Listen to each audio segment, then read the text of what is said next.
Dear brothers and sisters, peace be with you. Today we need a peace above from God. The war in Ukraine still is going on, and yesterday the American embassy in Iraq was hit by missiles.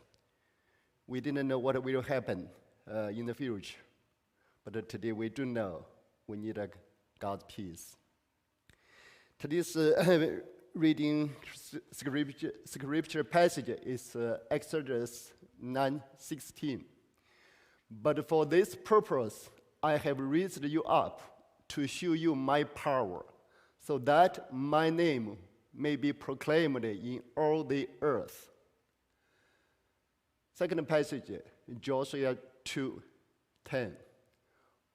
For we have heard how the Lord dried up the water of the Red Sea before you when you came out of Egypt, and what you did to the two kings of the Amorites who were beyond the Jordan, the Sihon and Og, whom you devoted to destruction.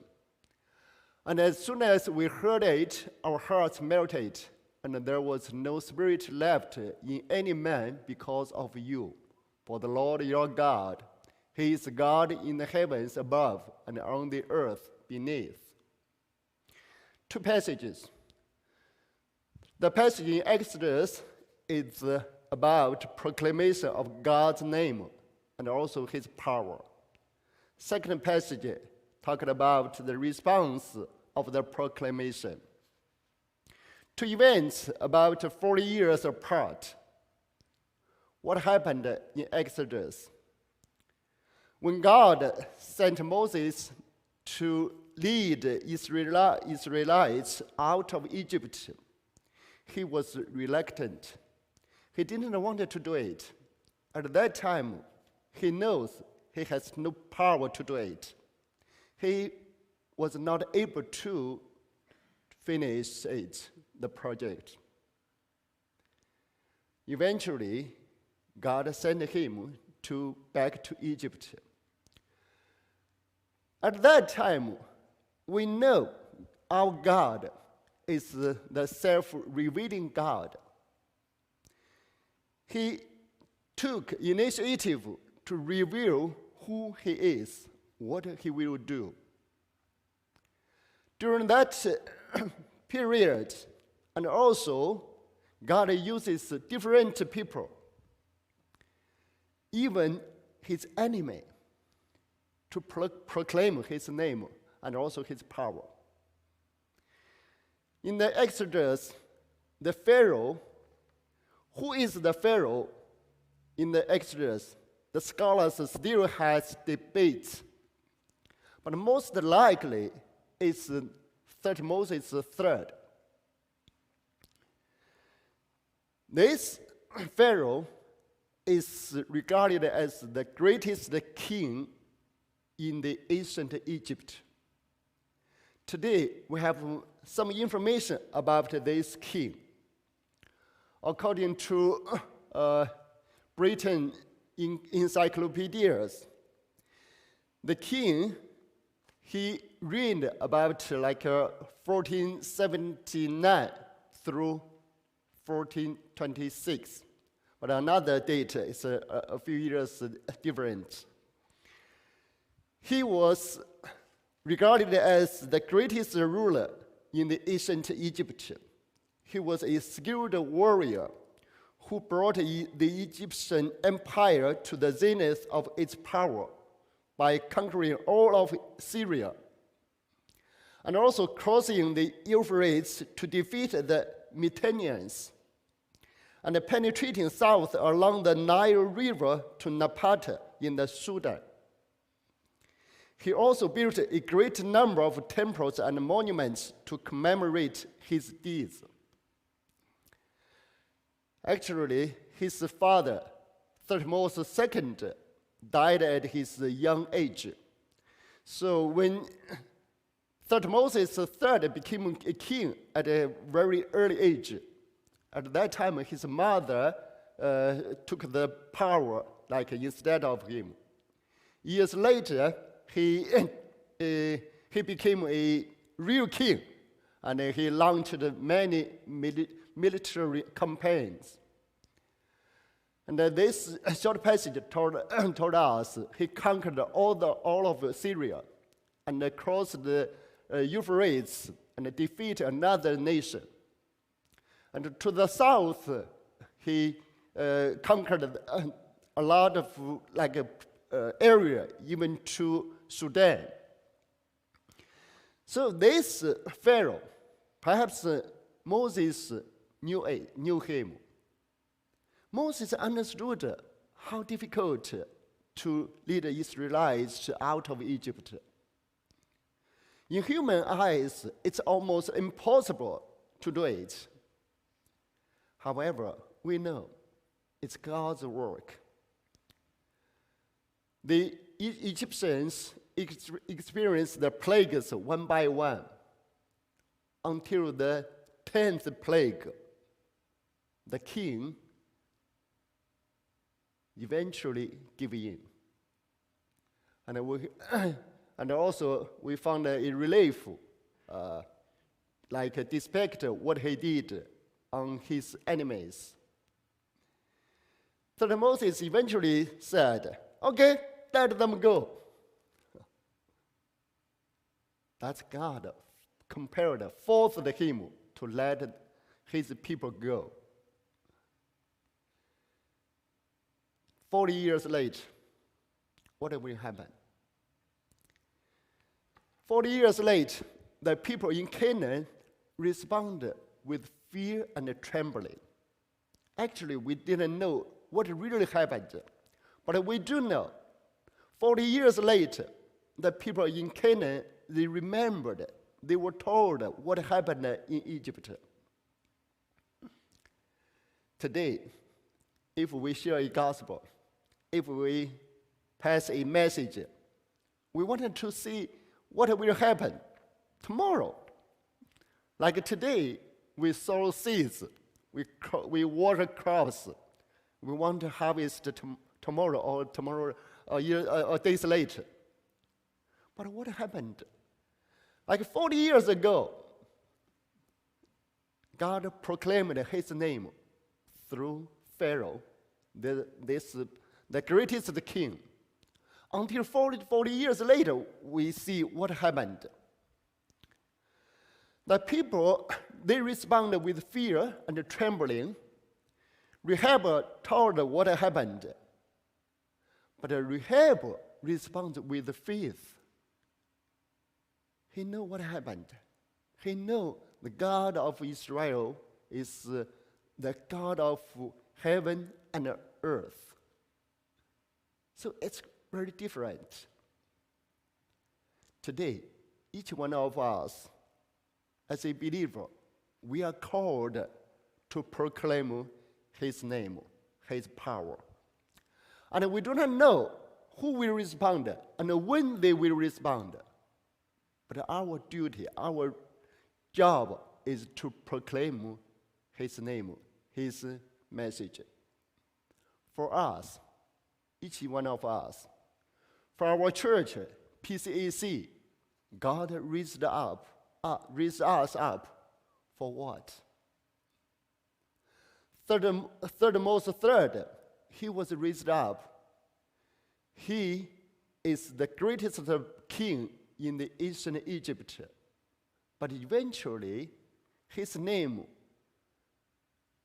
even today, so many people do not know who he was, who he is. But we do know God used him to proclaim his name. For us today, what we do is, what we need to think about is, are we ready to be used by God to proclaim his name, his power? Are we ready to do it? I wear a t-shirt today. That's because we have a team. Today we would like to share with you what happened to our mission trip to Panama. We visit churches, seminarians, and also Christian school there. Come over here. So next, we will share our experience with you. And I want to invite you, join us to do God's work for us. Sure. Good morning. Hello? Yes, good morning, brothers and sisters. We're so delighted. The Panama team, we have come back safely. We're going to report back what we have experienced in Panama. In one sentence, just like the Israelites step into the river of Jordan, they saw God's amazing work, and we took a step of faith and went together, and God revealed his amazing work to us. So we're going to share with you.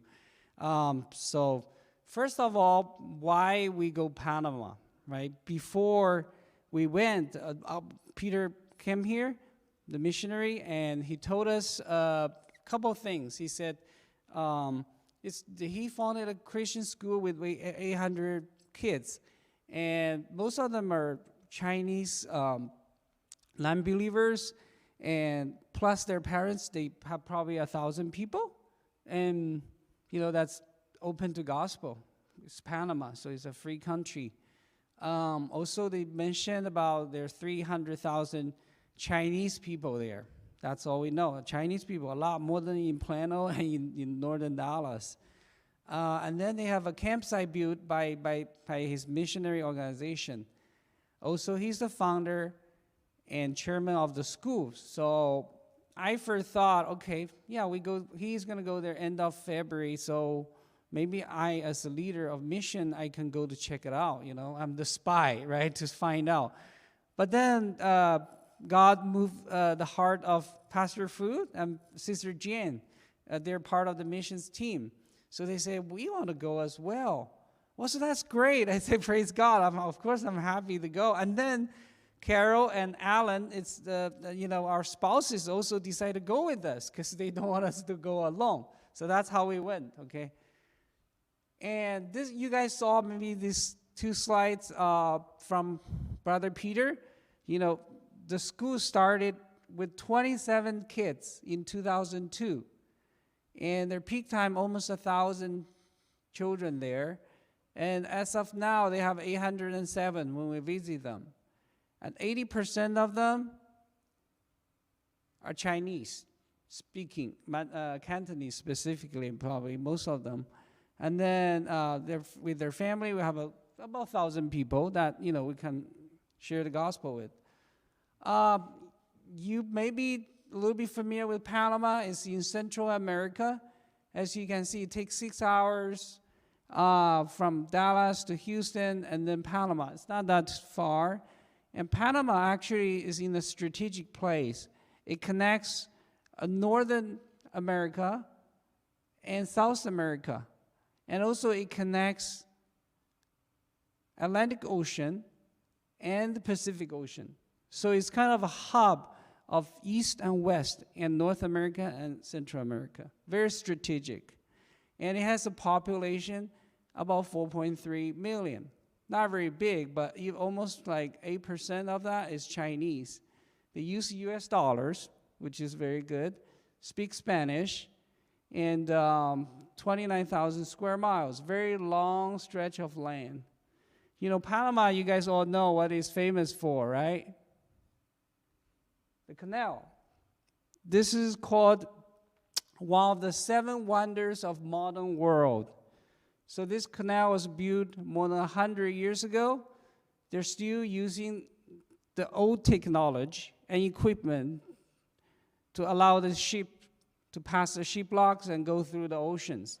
So it's amazing. So one thing I learned is actually the lake is about 26 meters above the ocean level. So you guys will, if you go, you'll learn more, okay? It's a very beautiful place. And in a matter of 5 days, we went to several places. We went to the PCA, it's called Panama Christian Academy. That's the school.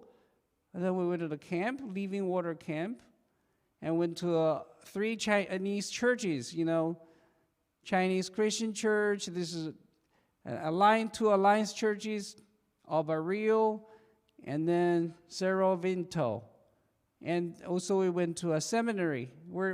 This actually a surprise to us because our original plan, we only go for the school and the campsite.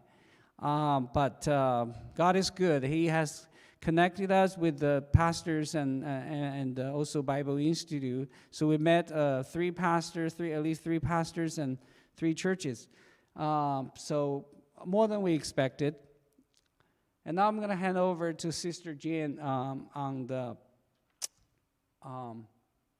actually Pastor Fu, right, on the churches. Yes. It's okay. Thank you. Actually, on the same day when we arrived, first we visited the largest and oldest church in the Panama city, the Chinese church. That church, we saw it and we visited it, and also we saw a picture there.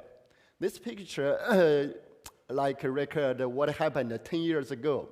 They had their 40 anniversary celebration. So it means this church started 1972. From today, it's 50 years ago. 50 years ago, no church there. Actually, just a few believers. They started a Bible school, and they launched a project. Eventually, they buy a piece of land, and eventually this church building. Here you saw a lot of signatures. That's when they, at their celebration, they signed their names. And at there we met one of the church pastors, Pastor Guo. And he came from Hong Kong originally. He was sent to pastor that church until today.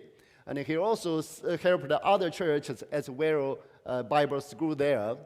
On the second floor is their chapel.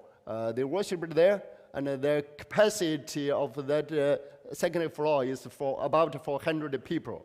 But at that time, they had about 200 chairs there. So they still have space, room for the next development. And later on, we also visited the other 2 Alliance church. Because it's their Alliance church, so they feel like more close to us as Alliance church. So that on the left one, that church, they rent a house. It's very small, but they already bought another property, so they will move to their new building. And the second church is also Alliance Church. It's very big. They have a lot of property and a lot of space, so they have a big potential for God's kingdom. I think, and also on 3rd or 4th day, we got an opportunity to visit a Bible school there. The school called Alliance Bible School of Central and America. So this school is open to all Africa, actually. But unfortunately, they have not many students today. So we may prefer the Bible school. They need more professors and also students there.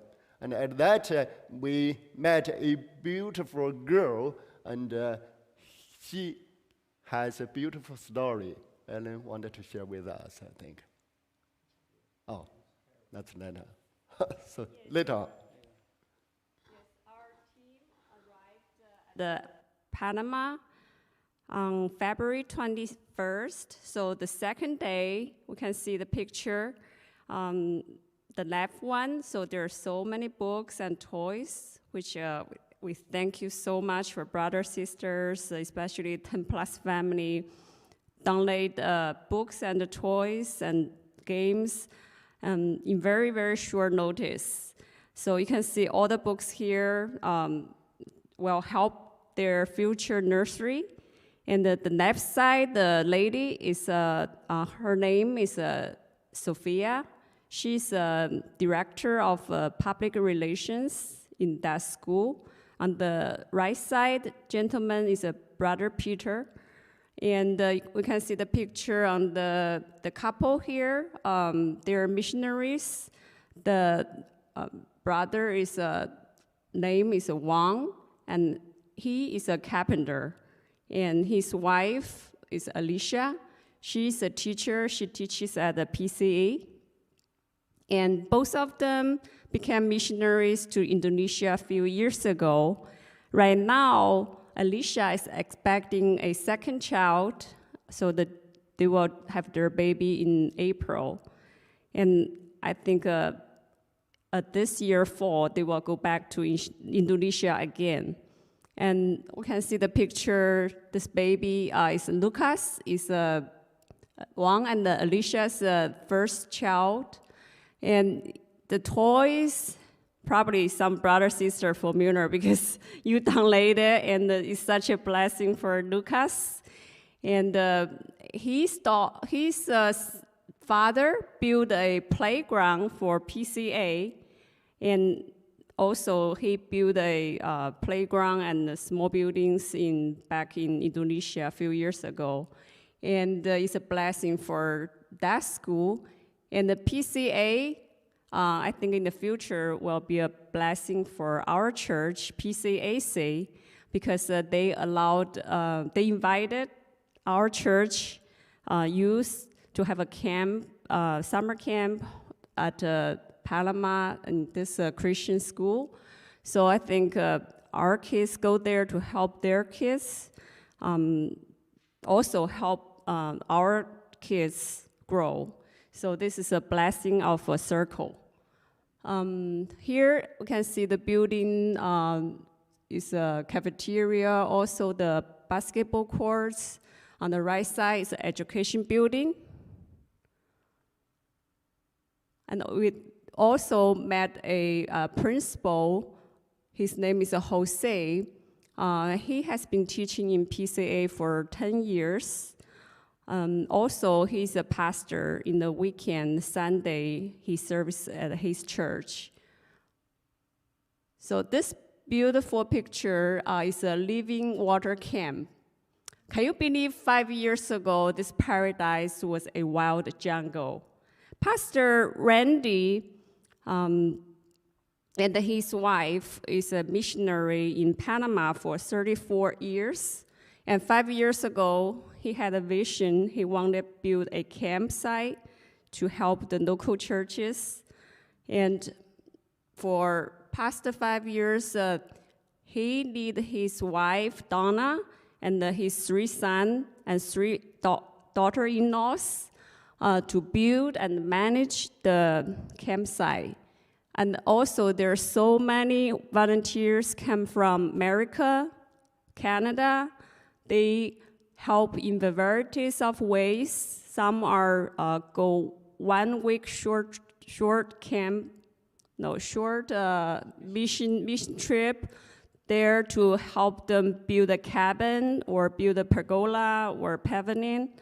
And some are just donate building materials and sending there.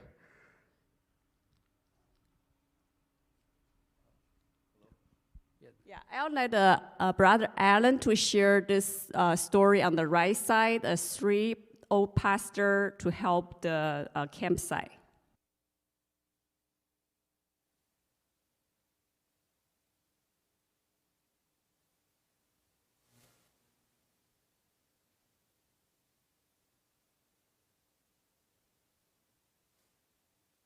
The picture on the right side, the gentleman in red is a retired pastor. Having said that retired, he's not retired totally. He and the other old folks still work in the campsite. A few days ago, they just finished a very, very beautiful gazebos. This is very professionally built.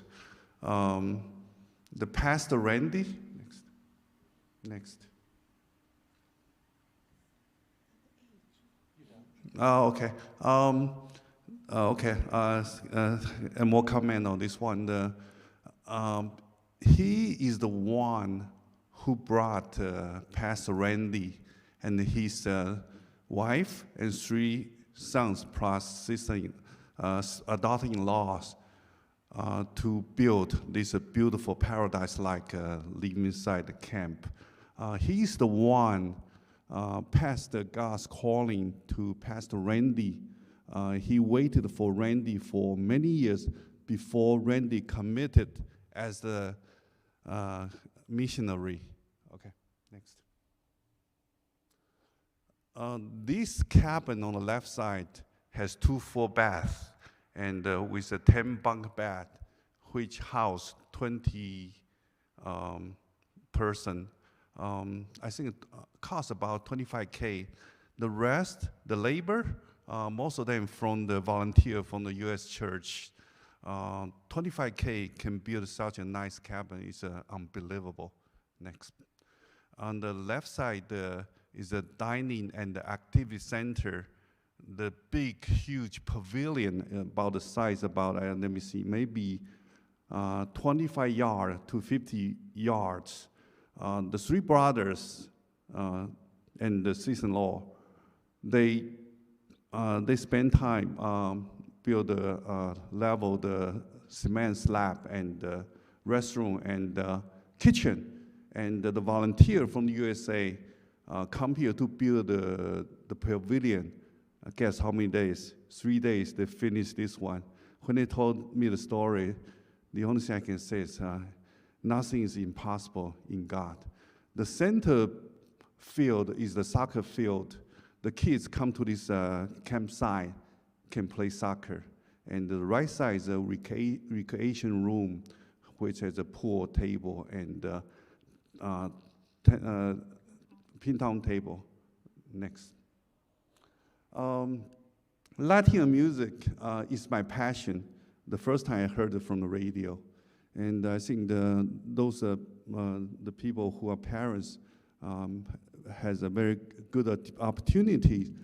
Bring the kids to the Disney World Orlando, the Epcot Center, watch the beautiful harmony of fireworks and the laser show. During the laser show, the 3 country music will play during the show. Up to now, the only music I can remember and make me so joyful is the Mexican music. As soon as the music played, it makes me feel joyous. The left side on there's a chaplain, Willie, single person, play guitar, no keyboard, no drums, no piano, but the whole audience sing with Chaplain Willie. It touched my soul. Play, please.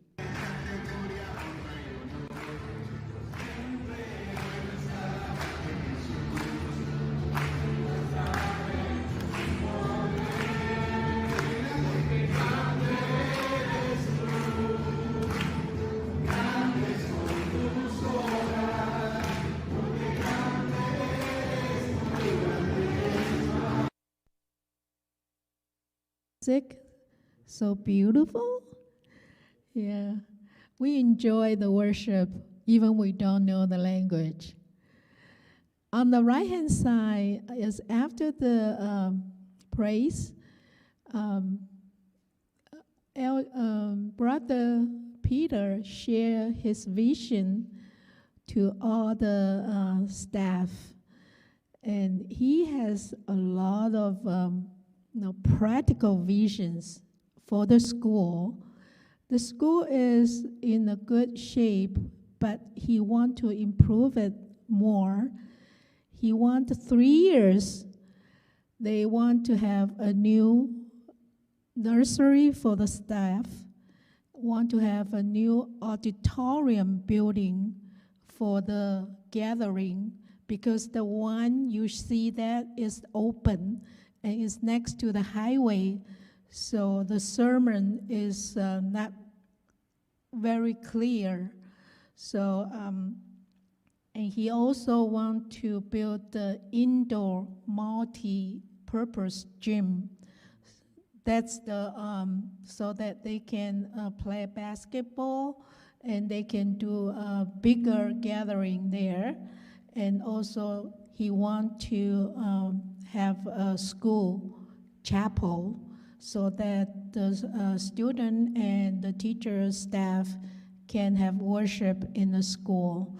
This is his vision, all want to be done in 3 years. Okay? So he is just like a keep going and going and going. And where's the money? He doesn't know. Where's the people? He doesn't know. But he just asked God to fulfill what God wants him to do. And during that gathering, this is the 3rd day. The 2nd day we met just the principal. This is the 3rd day we met with the staff and the teachers. And Pastor Fu had the sermon, the role of Christian teachers for all the staff. And it was a wonderful sermon. And then on the right-hand side, we met a lot of staff. It's just like a brother and sisters in God. We had such a wonderful fellowship with all of them. And you can see this is all the staff join the gathering. It's a volunteering, but we didn't expect so many people show up. It's the way they have the passion to hear the gospel is so much, it touches us. And there's a mission for the school on the wall. I just read English. I have no greater joy than to hear that my children are walking in the truth. It's from 3 John 1-4. This is how they run the school. It's very, very touching. And after the gathering, we had lunch. It's not showing here, but after lunch, then we have a meeting with all the executive staff. We talk about what we can cooperate with the school, what we can do for the school. And one of them, of course, is the June summer camp. And we had a wonderful fellowship there and discussion. And this is all the staff there. Besides the school, we also met few female missionaries. That's not unexpectedly. The left side is when we have a connection in Houston. There's a sister, Cheryl. She wanted to retire in Panama, but she ended up planting 3 churches in a local tribe in the indigenous, which I even cannot pronounce. That's like 3-4 hours away from Panama City. There's a lot of native Indian over there. And on the right-hand side, we also met Sister Karen. She was sent from the Alliance Church in Vancouver to support 4 churches in Panama City. And she has her own passion to support the same tribe, indigenous people. She just went there from time to time to help them. Yeah, it's also a lovely Karen. And Panama, where's the one? Okay, back. That's another thing is very unexpected is we talk about Panama City. The other brother his name is also Peter. We call it young Peter. He told us the history of the Panama City, and he said, the first Baptist person was baptized in one of the baptism church, and then after we turn around to that Panama touring area, then we really saw that old brother that's in the white shirt on the left. He was the first baptism person in the Chinese church. And on the right-hand side, it was a monument to tell the Panama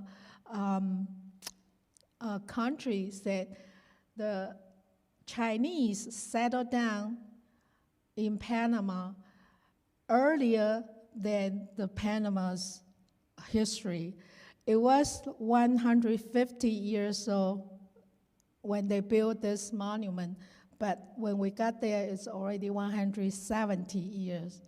The people went to Panama, Chinese. And every morning, 8:30, we have a devotion, and it happened on the every Wednesday here, 7:30, we have the mission devotion. So on the Wednesday, we just merge with whoever people in here in the Plano. We worship together online. So that was connected seamlessly. And every evening, 8:30, we also have the debriefing to share what we saw that day. So that's a very good fellowship with the Peter and Peter.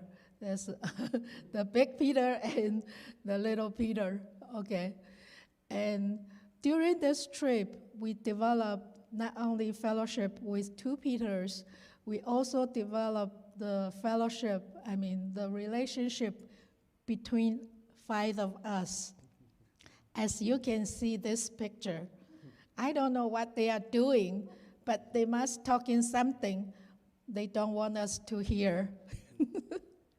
But we enjoy the fellowship during those days. And then Pastor Fu talked about the one special sister, Sister Esther. She is a student in the seminary at this point, but she has a very, very touching story for us too. She was born in China, and she is also a Korean blood in his body, and she studied in Korean, and also she volunteered went to Nepal and also India to help those sickness. And she told a lot of touching story, and we couldn't believe how a young sister can do such things. It's just like Mother Teresa, because for those people, we just couldn't believe that so much love to them. And also, not only this sister, the little brother Peter, he is like 60-something. He's not little, but he's a small. We call the differentiates between the other Peter. He drove us the whole day. He was the dearly brother, also a tour guide. Also, he spoke Spanish. He our interpreter. And at the end, Alan's leg was hurt so much, so he couldn't walk. And after the debriefing, 10:30, he went to our room and gave Alan massage. He happened to have the massage skill treatment.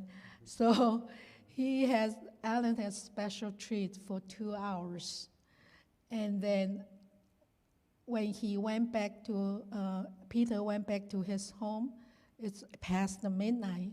And the next morning he has to get up and then help us for the touring, for all the guide. So he only slept like 3-4 hours every day. This is how lovely the brother showed us over Panama. Not only him, I can feel the brothers and sisters at the church. The church in Panama also give us a lot of love. The reason they are so connected is the first church in Panama was started by this Peter's father, Elder Fang. He moved the home from Hong Kong to Panama to start the first church in Cologne. Cologne is the other end of the Panama, in the Panama Canal. One side is Cologne, one side is Panama City. And Cologne is the first church. Then Elder Fong has the vision to start another church in Panama City, which has more population. So every Sunday, he just have 8 members of his family. 6:30 have to take the train 1.5 hours to the Panama City and help the family to start the Panama worship over there. And after that, they have to come back to Cologne. So it's like a 3 hours travel back and forth. And back to Cologne, and Cologne has their own worship in the afternoon. And this going along like 10 years, every Sunday. And then they even try to help the Panama City build their first church. And he has the reserve money for his daughter in America to study. And at that time, he was struggling whether this money goes to God for helping the Panama City build the church, or give his daughter in American as he planned earlier. But after struggling so many days and nights, and he just apologized to his daughter, said this money go to God. And he asked his daughter, try to help yourself for all the tuition and expenses in America. At the end, God blessed his daughter. She got scholarship and work, and then God just take care of both of sides once we do the way as God wants us to do. And after that, you can see just Pastor Fu introduced that church become the biggest church in Panama. So that's another witness of God. So after the biggest church built, and the Alliance Church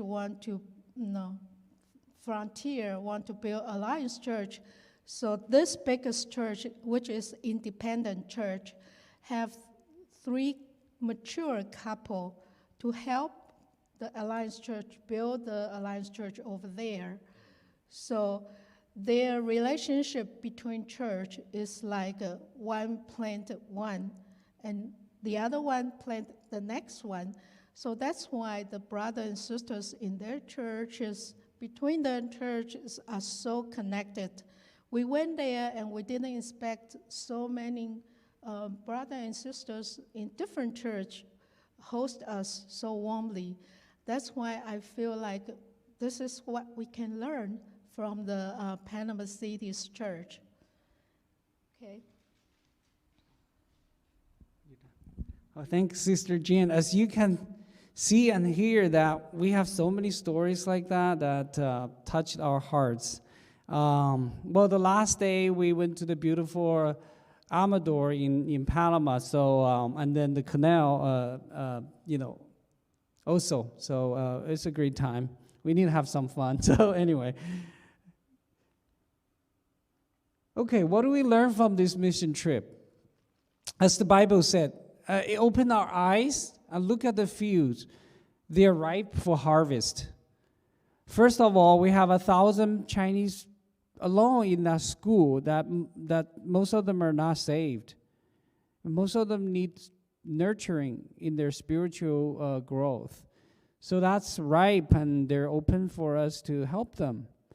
Secondly, less than 1% of the Chinese people there, we just learned, are believers. Out of the 300,000, less than 3,000 are believers or committed believers.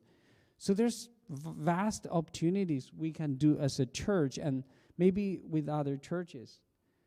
And then what we learned, secondly, is everything is possible with God. We truly experienced and saw that during this trip. First, as you know, PCA, they begin with no building, 3 teachers, 27 kids. Peter applied for 3 years, but 6 weeks before they decided to start it, they got the license. In 6 weeks, he put everything together with other brothers and sisters. They started school, and nowadays they're almost 800 plus. So that's almost impossible, but God did make it happen through his servants. Living Water Camp, you guys just saw, it's a wild jungle. It's a 12-acre land. Now through the hard work of Pastor Randy and his family, remind us of the modern-day Noah's Ark, Noah's family, 3 sons, daughter-in-laws. Isn't that interesting? We witnessed with that in Panama. So they made it a beautiful place for the camp. They're actually hosting a 200 pastor retreat and also other camps before we went there. Thirdly, 50 years ago, there were no churches or seminary. But by faith, through actions, our brother and sister in Panama, they made it happen. So God is possible with all things. Lastly, I think most important for us as a church is God can move ordinary people like you and me, you and us. They obeyed and by faith took action to do the extraordinary work in things. What they have done in Panama is amazing, right? 1,000 kids, Christian school, and 16 churches and gospel stations. That was amazing, right? But it's done by the hard work of these people. Older Peter, you guys saw his sermon, and Elder Fong, and younger Peter, the small Peter, and his dad, and people like that. They're the leaders in the church, right? They work together. And sisters, that's Peter's, Sarah Ann is Peter's wife. Esther, the young sister we just saw. Donna, that's Randy's wife. So sisters can work on that. Pastors, we heard Randy, Pastor Jim, Pastor Leong, and this is something we haven't talked about.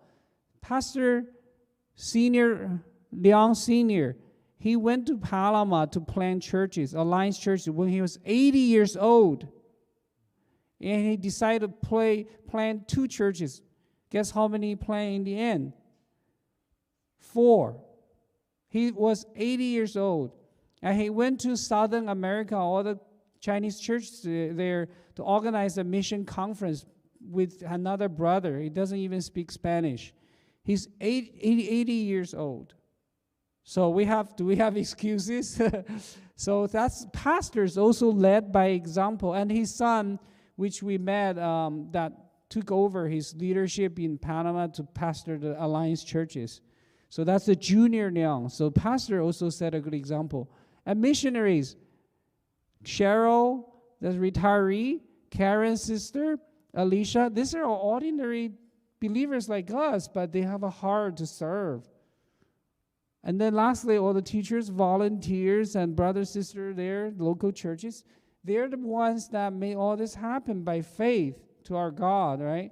So that's something I think we took back. That's the most important thing, to act together and make it happen. Okay, what do we learn about the school, right? That's our primary goal.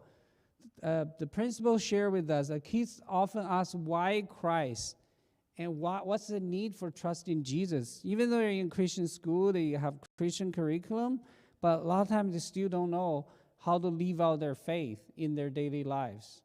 And also, a lot of kids need mentoring after high school because they don't go to college, they just go to work, or they go to college, they don't know where to go after that. So they need a mentoring. And also many parents, they're small business owners. So the kids and the parents may not aspire for academics. They often just go there, after school they go to work to help with the parents. That's what we learn, so we can maybe figure out ways to help them. And also school doesn't have, or they do have a lot of musical instruments, and they want to build a marching band like we have in the U.S. so they can maybe play for the community to let them know who they are. And also they plan to expand and build a nursery, auditorium, and gym, and a chapel in school. So that's what we learn about their plans and their situation. So now the most important, what's our next steps, right? I know you guys don't care. What are we going to do with this? So the missions team already talked about this, a couple of times. We're pretty committed to most of the steps here already. First, we want to plan a summer camp for the high school students. They have 800 kids, so we cannot do for everyone. So we want to start with the high schoolers, 9th to 12th grade. And we don't know what program we're going to do yet, but we're thinking about maybe music, which is very, very popular and very fruitful usually. And Pastor Randy was saved in a music camp many years ago. And actually, Peter mentioned that he was saved in a camp, the missionary Peter, in a Vietnamese Alliance camp. So camps are very, very productive for young people in terms of missions. We may do sports, arts, and dance, math, you name it. We just want to gauge the interest of our people who want to go and talent, so we know. The rough time frame is June 11th to 19th. That's their trimester break. So during that week is the best time to go. The kids have nothing to do. And now we're looking for camp leaders from PCAC, CCCFC, and First Baptist Allen. We're going to be the lead, and we'll give priority to our children, our youth, or college kids. But we'll work with some of the other churches to encourage them to do a joint mission trip. Because there's a big harvest land, and we are going to work with them to go together. Next, we're thinking about raise a fund to build another cabin. The current capacity is 70 kids. So if, say, 50 or 20 of us go, you can only take 50 kids. So we're hoping that, by expanding another cabin, we can take more kids. So we need to pray about that. Maybe we'll have people to donate generously to make that happen. Together, I think we can make it happen. Okay, and next one, we're going to do some research on, what kind of material we're going to share in the camp besides the academics or sports. We're going to teach them about Jesus, right? We need to do some research, and we'll do some training for our participants. And also, their teachers and principal are fully supporting us. They have a brother call me yesterday, the day before yesterday. They say, what's going on? You guys coming? Well, we can help. And the principal, they're all on board. So we're so grateful they want to work with us. A lot of them actually have camping leading experience. So they will help us to organize it, promote it. So we'll make some promotional materials for the students to sign up. And then trip participants will raise funds for the trip. And then we'll be ready to book tickets and to go. Okay, the really important things, okay? So camp is about 4 days, and we're planning to do a performance, like a VBS camp, we do a performance with parents. The goal is to show what they learn and then share the gospel with the parents, right? We may have a message, outer calling, for the parents. So we don't want to miss that opportunity. And then the cost, it's about $700. It depends. Really, if you book early, you can get even $500. So roughly $700, and each day is $25, which is very reasonable. I include the lodging and boarding, food stuff. And then maybe some local transportation and some COVID tests. Maybe by then, COVID tests will be gone, hopefully. And local excursions to be determined. So roughly, I say around $1,000 up and down, okay? The most important, if you go back home and talk to your parents or to your kids, pray about it, and pre-register through this link. Take a picture of this. Or send me an email. I may send an email through Jan to everybody. This is the link, pre-register. We already have 5 people. My kids, 2 of them are going, at least right now. And Brother Kelly and his daughter already signed up. So I think spots are limited. So if you, are moved by this message, pre-register. You don't need to commit it, but you need to show your interest. So we'll consider you, okay? So I encourage the high schoolers, college or young adults, and whoever wants to go, sign up early so we can plan for it. So please take a picture of this. And then what's the future possibilities? Brother Fong, the younger Fong, he's planning to take a PCA high school graduate mission trip in America. He did that in Houston. He was talking to us. He said, maybe we can do some local mission with you guys in Dallas. So they might come around Thanksgiving time. God's willing, we can work with them. That's another opportunity. And then the Cantonese-speaking brother and sister, they will thrive in Panama because most of the people speak Cantonese. Maybe we can consider some short-term or mid-term opportunities. And then volunteers, the school is open for volunteers. You can teach English, math, business, math, computers. Or if you want to do counseling and help the school, just be there. I think the school can provide lodging and the boarding for us. So I think that's a good bonus. You just go there, show up, and use your talent. And, of course, we can donate to help all those causes. Another thing we can do is, we talk to the churches there. There are a lot of opportunities to open up schools, not just for the Chinese, but also for the indigenous people. Like Jen just shared that retiree, she just do a food program for the local Indians, and 80 of them show up, and that's how she's planned 3 churches. So God is amazing. He can do those things through us. Train kids and parents how to run small business. Some of us here are very successful business person. These kids and their family, most of them own and operate small businesses. So if you have a heart to teach them, share the love of Christ, that's another possibility. Lastly, there's a seminary, and we can go there to attend or encourage others to go if they can touch the people in South America and Central. Okay, what we can do. Pray. Pray for us, for the church.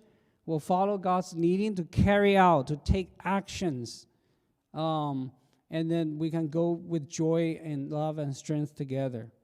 Secondly, we can go together. Not just stay, we can go together, right? Not just globally, but also locally. We're going to learn from the First Allen Baptist Church. We're going to go some Sunday afternoons. We'll go to, knock on the doors and do community outreach. So go with us. Just bring your kids. And Callie is here. He already showed like 7, 8 of us from the Chinese congregation. Last couple of weeks, we already went to see how their church doing local missions. They have people from 12 to 90-some years old to go for mission. So you can go with us. You don't have to go every week. Just go sometimes. It's a pleasure to go. Lastly, give generously. And that's an investment. I shared with my small group last night. It's like the 5 loaves of bread and 2 fishes. We give a little bit. God used it to multiply and will glorify his name. So that's true and real even today. Whatever you give to the Lord, it will be multiplied and increased for his glory and for our gain in the future in heaven. Okay. Okay, this is, sorry that it's blocked a little. This is a famous saying by Peter Train. He said, impossible, and then difficult, and then done. Many things seem impossible at the beginning, but by faith, we take actions, it becomes difficult. And by further faith, by further efforts, it becomes done.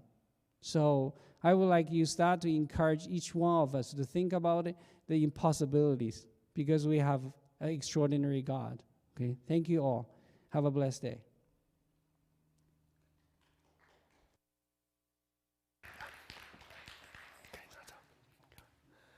Thank you very much to listen to us. If you have any questions, you may contact me or go to our mission teams. Actually, we were very impressed of the church there. They have like a unity, cooperation among churches. And we heard a lot of stories, amazing stories. If we have more time, probably we want to share more with you guys, with you all. Let us stand up and give a benediction.